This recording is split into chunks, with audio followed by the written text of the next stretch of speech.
right, so this is the lesson on classifying polynomials and closure property. So a polynomial is defined as a finite sum of monomials. So a monomial is a one-term polynomial. So that just means like a regular one term. So that could be a 5, that's a monomial, or like 3x, that's a monomial. So it just has to be like adding and subtracting of terms. It's better to define what a polynomial is by knowing what a polynomial is not. So a polynomial is not with the variables having any roots. So if you have like the square root of something with a variable on the inside, no. But if it's a number, no. But variables itself having a square root, no. Variable itself having an absolute value, no. That's an absolute value function. Also, you can have a denominator, you can have a fraction, but if the fraction has the variable in the denominator, that's not a polynomial. If the fraction, like for example, this one right here, would technically be 5 divided by 2 with the a, and plus 4 over 2, which is 2a. And so that's fine because the variable is not in the denominator. So those are polynomials. Yes, this is a polynomial, but if the variable was in the denominator, it's not a polynomial. In the exponent, okay, so you can have an exponent, like for example, right, we saw quadratic are polynomials. And so like 3x squared plus 3x minus 7, something like that, right? So you have an exponent, but the exponent is a number. In the exponent, you cannot have any fractions, you cannot have any negatives, and you cannot have any variables.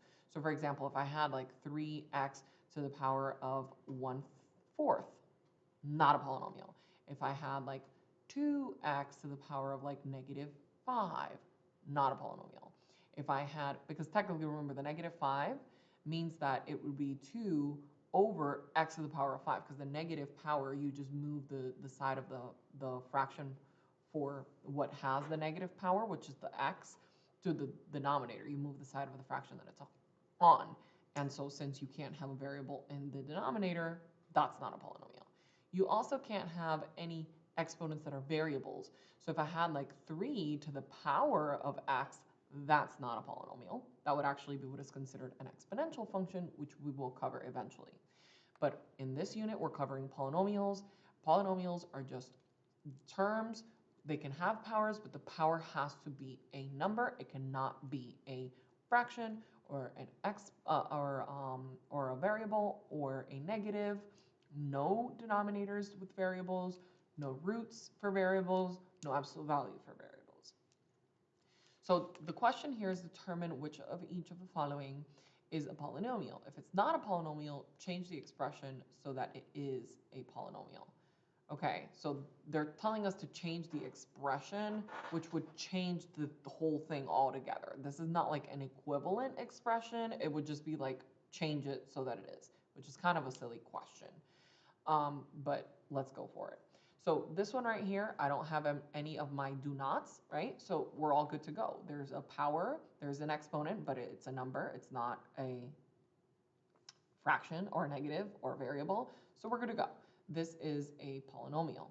Also a polynomial would be the 5. 5 is fine. It has none of the no's, right, for not a polynomial. So that's fine.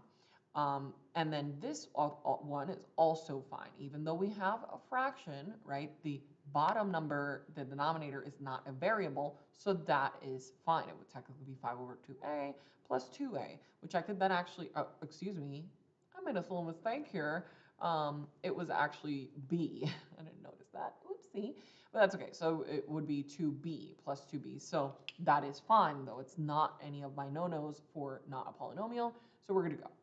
Now, this one has a fraction in the power. You can't have that. So just because of that, that's not a polynomial. This one has a variable in the denominator. Not a polynomial. This one has a power that is a negative. Not a polynomial. So now the silly part for this question is they're saying, for those that are no, change them so that they are polynomials. Well, changing them would change what it is completely. Okay, this is not an equivalent for these three, but if I had to change it completely to something that is not equivalent so that it would match the criteria for being a polynomial, then I would just fix the things that make it not a polynomial. So like 1/2. So just remove the 1/2. So now 8a plus 2c. Now that would be a polynomial because I'm removing the part that makes it not a polynomial, right? But again, these two are not equivalent. They are not the same at all. I'm just like completely changing it. This is kind of a silly question. Over here, well, the division of t is what is making that not a polynomial. So as long as I remove the variable from the denominator, then now it is a polynomial. So maybe like just s, or I can make it a fraction just as long as the denominator is a number and not a variable. And again, these two are not the same. For this one, the problem here is with the negative power. So as long as it's not a negative power, I can have a power, but just not a negative. So maybe like x to the power of any number, as long as it's not a negative, like a 5. Can't be a variable. I can't put x up there, right? Because the exponent can't have a variable, it can't have a fraction, can't have a negative. But any other number, positive number, that is not meeting any of those no-nos. Okay, and again, these two are not the same. They are not equivalent. Okay. Move right along. We can classify polynomials by the number of terms, how many terms they have, and by degree. Let's talk about number of terms first, and then we're going to go ahead and define what degree is. So number of terms literally means how many terms do we have. Now remember that terms are separated by adding and subtracting. So notice here, we just have one term. There's no adding or subtracting, so it's just one term. One term is, we already just discussed it, is called a monomial. Monomial means just one. Then notice the second one here, we have two terms, right? Separated by this plus. This is one term, this is a second term, so there's two terms. Two terms is called a binomial. You've probably also heard this term before. Next, notice we have three terms here. One term, second term, third term. So this is three terms. Three terms is called a trinomial. And on the next one, notice there are four terms here. Again, terms are separated by addition and subtraction. So this is one term, this is one term, this is one term, and this is one term. So there's four total. Four terms is called a polynomial with four terms. And actually, notice here there's a dot, dot, dot. So any terms higher than 3, okay, n number of terms, n represents any number of terms that could possibly be. It's a polynomial with n terms. So if it was 50 terms, right, which you're not going to see a polynomial of 50 terms, but if it was, you would say a polynomial with 50 terms. Okay, so next up, we're going to go ahead and talk about classifying by degree. What does degree mean? Degree is the highest or largest power of the polynomial.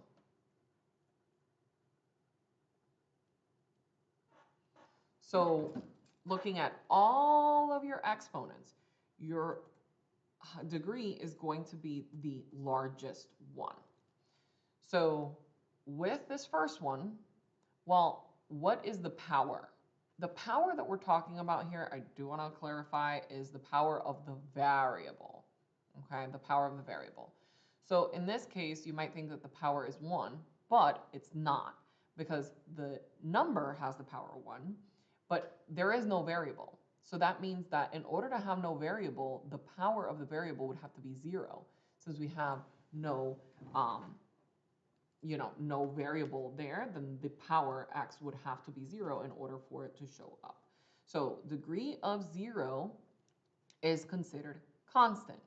That's the one that doesn't have a variable because the power is 0. If you're looking at your polynomial and the highest power for all of the variables is 1, then that is considered linear, which is the first function that you ever studied in algebra. Here we have two terms. Both terms have different powers. One has a power of 1, the other term has a variable with a power 2. So for your degree, you go with the largest power.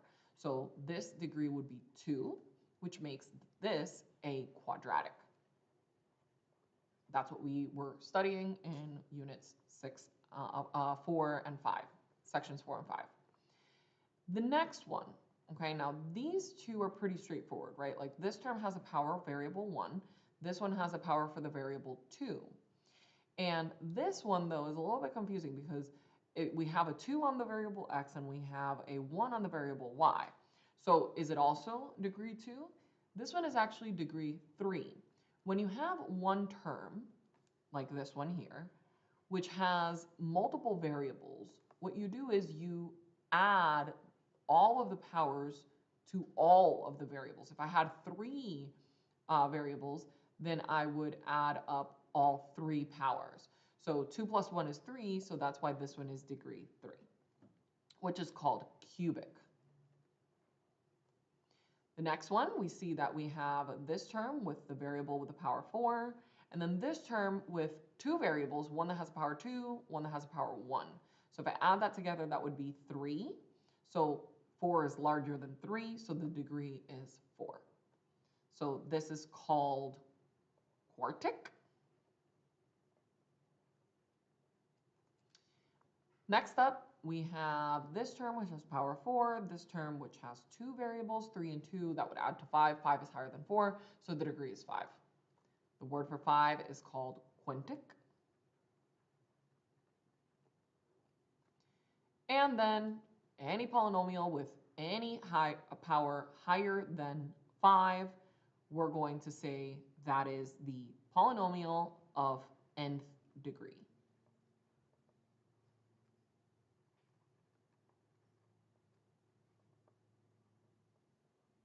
So it's just generalized. So linear, power 1, quadratic, power 2, cubic, power 3, quartic, power 4, quintic, power 5, and anything higher than 5, we just say blank degree. So 6th degree, polynomial 7th degree, polynomial 8th degree. Right, next up we need to go ahead and, looking at a bunch of different examples, state whether the polynomial, whether they are polynomials or not. If they are polynomials, we're going to classify them by both degree and number of terms. Now, in order to do any of this, you really need to simplify what you have. So before you do the expression, you're going to go ahead and simplify. Okay, so simplify first. Then we can determine if it's a polynomial or not. So let me go ahead and simplify this one first. I'm going to go ahead and distribute the negative x.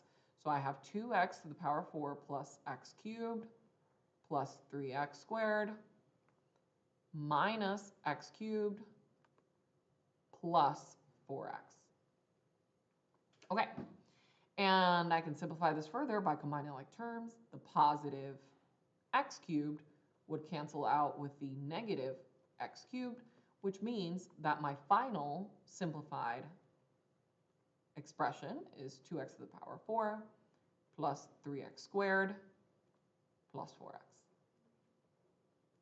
Okay, so now that it's simplified, I can determine, is it a polynomial or not? I don't have any of my issues of a fraction in the power or a negative or a variable in the power or the fraction with like the denominator is a variable, no radicals, no, nothing that's a no-no. So yes, this is a polynomial. So since it is a polynomial, I need to classify it. First by degree, then by number of terms. So the degree highest power is 4. You don't write the 4, you write the word. Always when you classify, you're not going to say the number, you're going to say the word. So this is a quartic polynomial, and it is a trinomial because it has 3 terms. I spelled that a little wrong, but that's good.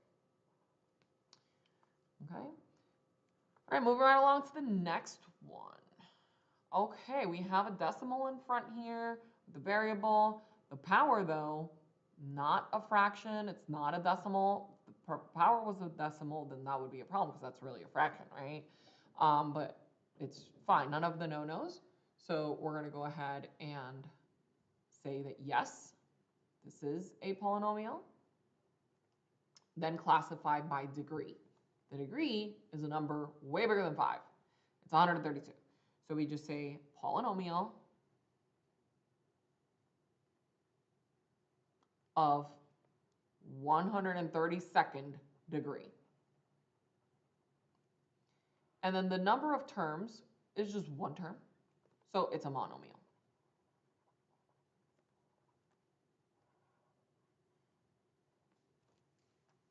For the next one, we have here a fraction, but the denominator is a regular number. So this, if I simplified it, right, would be x squared z multiplied by 1/2, since the coefficient there is 1, and then negative 3 over 2x, and then plus 1/2. So this is a polynomial. It also has a degree of 3, because here x has power 2, z has power 1, so 1 plus 2 is 3. So that means that it is a cubic. And I have 3 terms, which means it's a trinomial.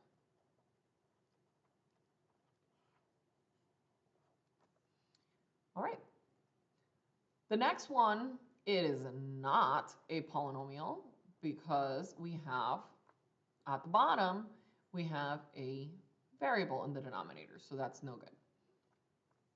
Moving on to the next one, power with a variable, that's a no. Okay, on the next one, this is perfectly fine. I can, though, combine like terms, right? So I do need to simplify. This x squared y minus this 3x squared y will be negative 2x squared y. And then plus the positive 2x squared y would end up just canceling out. So this is just 2. And 2 is a polynomial. It is power for the variable, technically 0. So this is a constant, degree 0, which is, the word is constant. And then it's just one term, which is called a monomial. Okay, so now go ahead and pause the video and try the 3 at the bottom.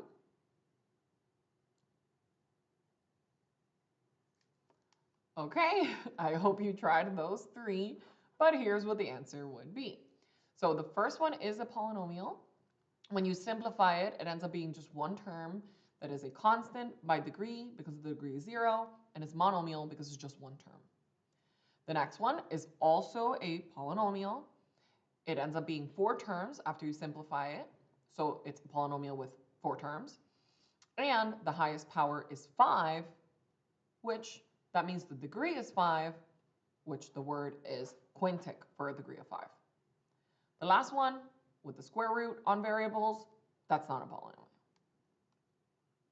Okie dokie. Moving right along, describe 2 polynomial functions that we have already seen so far. We have seen a linear and a quadratic. The other functions that we have studied so far are piecewise functions, which are not polynomials, and absolute value functions, which are also not polynomials. So we did cover linear first, which is a polynomial, and we just covered quadratic, which are parabolas, which is a polynomial. So if exponential functions are polynomials or not, explain. No, they are not. Exponential functions are not polynomials because they fit into that criteria of having the power as a variable. So since the power is a variable on exponential functions, it is not. Okay, An exponential function will always have a power in the variable. So for example, like 3 to the power of x is an exponential function. Okay, so go ahead and pause the video and try 3, 4, and 5 on your own. Okay, hopefully you tried those. Here's what the answer is. So number 3, a monomial is always a polynomial. Number 4, a polynomial is sometimes a monomial. It could be a binomial, it could be a trinomial. And number 5, a quadratic function is always a polynomial function because quadratic function means that the highest power is 2. And so it's always a polynomial. All right, next up, the closure property. A set is said to be closed under a specific mathematical operation if the result that occurs when you perform the operation on any two members is a set that is also a member of the set. Determine whether each of the following statements is true or false. If the statement is false, write a counterexample. Okay, so this is just saying that a set is closed. Okay, so for example, this first statement is saying that integers are closed under addition. So by definition, what closed means is that if I take integers and I apply this operation, addition, to the set of integers, then the result is always an integer. That's what close means. It means that if I take that operation and I apply that to that set of numbers, then the result is a value that is in that same set of numbers. So that you apply addition to integers, you always get addition. Is that true? Yes, this is true. If I take an integer and I add it with another integer, I will always get an integer. That's what close means. The next one, are odd numbers closed under addition? So if I take an odd number and I add it with another odd number, will I always get an odd number? Well, no, right? What if I take, for example, this is false, and they ask me to provide a counterexample. A counterexample is an example that shows that it is false. So, for example, my counter example. If I take 3 and I add it, which is odd, and I add it with 7, which is also odd, I get 10, which is not odd. It's even. So this statement is incorrect. So this is false, and that is my counterexample. Okay, next up. Even numbers are closed under addition. So if I take an even number and I add it with another even number, will I always get an even number? Well, we could try a few things, think about it. So 2, 4, right? 10, 2. Yeah, this actually always works. If I take an even number and I add it with another even number, then the result will always be even. So even numbers are closed under addition. Okay, next up. Negative numbers are closed under multiplication. Is that statement true? Well, in order for them to be closed under multiplication, that when I take a negative number and I multiply it with another negative number, then I should always get a negative number. That's what closed means. So that's the question, is that statement true or false? And the statement is actually false. Actually, if you take any negative number, for example, like -1, and multiply it with another negative number, like, for example, -3, then the result is not a negative number. It's always going to be a positive number, actually. So that statement is false, and that is my counterexample. Okay, last one. Odd numbers are closed under multiplication. So if odd numbers were to be closed under multiplication, then that means when I take an odd number and I multiply it by an odd number, I always get an odd number. So the question is that statement true?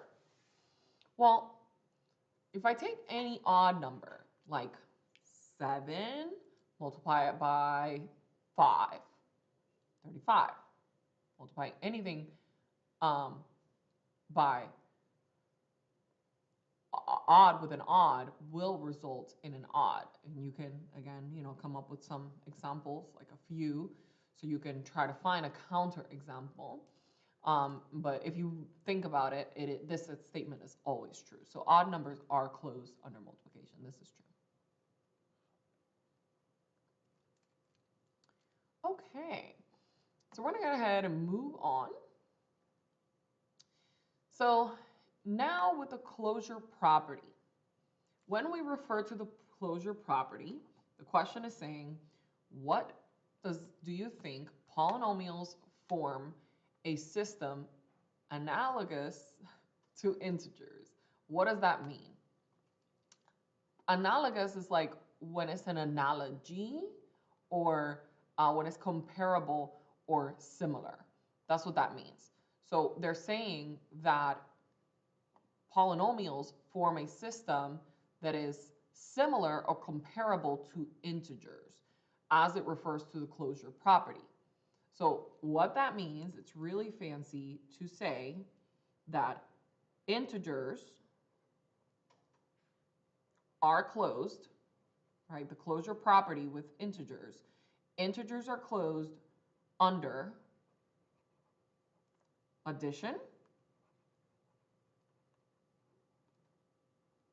and multiplication and, let me not write the word, I'm going to write the symbols because it's going to be too long. Integers are closed under the operations of addition and multiplication and subtraction. So if I take an integer and I add it with an integer, I always get an integer. If I take an integer and I multiply it with an integer, I always get an integer. If I take an integer and I subtract integer, I always get an integer. But when I take an integer, like 2, and I divide it with another integer, like 3, I get not an integer. 2/3 is a decimal. It's a fraction.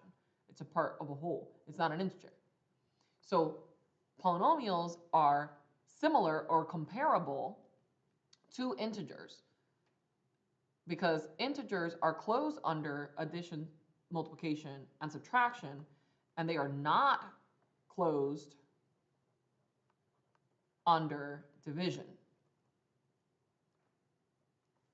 And polynomials are analogous to integers because polynomials are the same. You can replace polynomials and the statement, it remains the same. So polynomials are closed under addition, multiplication, or subtraction. So if you take a polynomial and you add it with a polynomial, or you multiply it with another polynomial, or you subtract it with another polynomial, the result is always a polynomial. But if you take a polynomial and you divide it with a polynomial, it does not always result in a polynomial. That's what that means. So polynomials are closed under addition? True. Polynomials are closed under subtraction? True. Polynomials are closed under multiplication? True. Polynomials are closed under division? False. And here is my counterexample.